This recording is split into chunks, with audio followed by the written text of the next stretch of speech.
एक सुदूर गांव बेलापुर में एक पुराना हवेलीनुमा घर वर्षों से वीरान पड़ा था।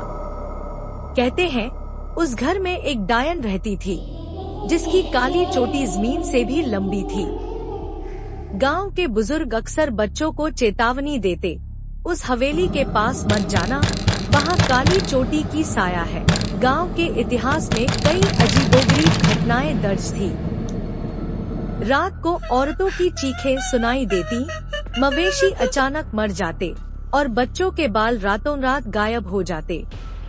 इन घटनाओं का कोई वैज्ञानिक कारण नहीं मिला था, लेकिन लोग मानते थे कि ये सब काली चोटी की करतूतें थी। शहर से एक यंग जर्नलिस्ट आर्या लोक कथाओं और ग्रामीण रहस्यों पर डॉक्यूमेंट्री बनाने के लिए बेलापुर आई थी। वह निडर, तेज और तर्कशील थी। उसे डायन वगैरह में विश्वास नहीं था। गांव पहुंचते ही उसने कैमरा निकाला और हवेली की तस्वीरें लेनी शुरू कर दी।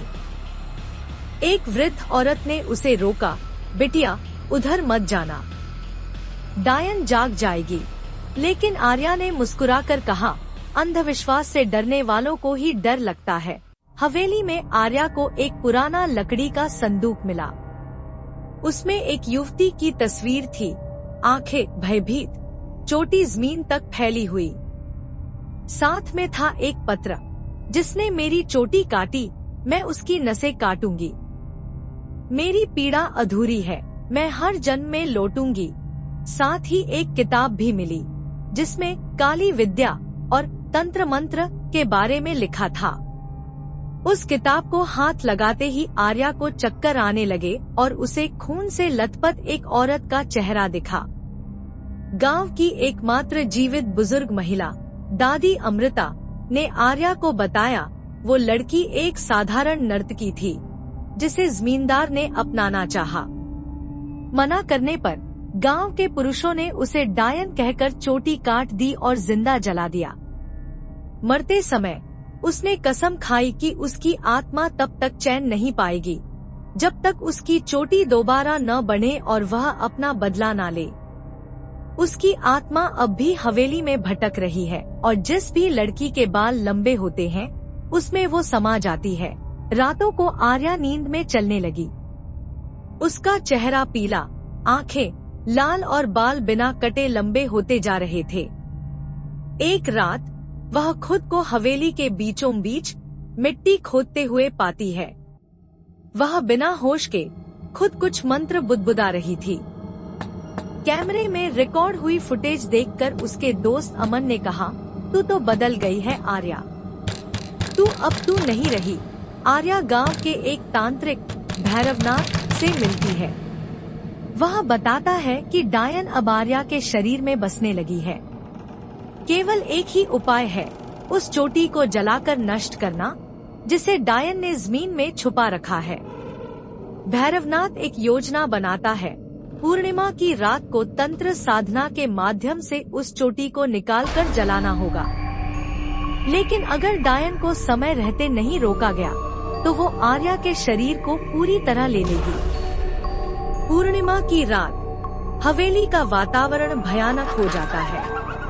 बिजली चमकती है, हवाएं तेज हो जाती हैं और हवेली के अंदर आर्या की आंखें पूरी तरह लाल हो जाती हैं। वह अब खुद नहीं बल्कि डायन बन चुकी है।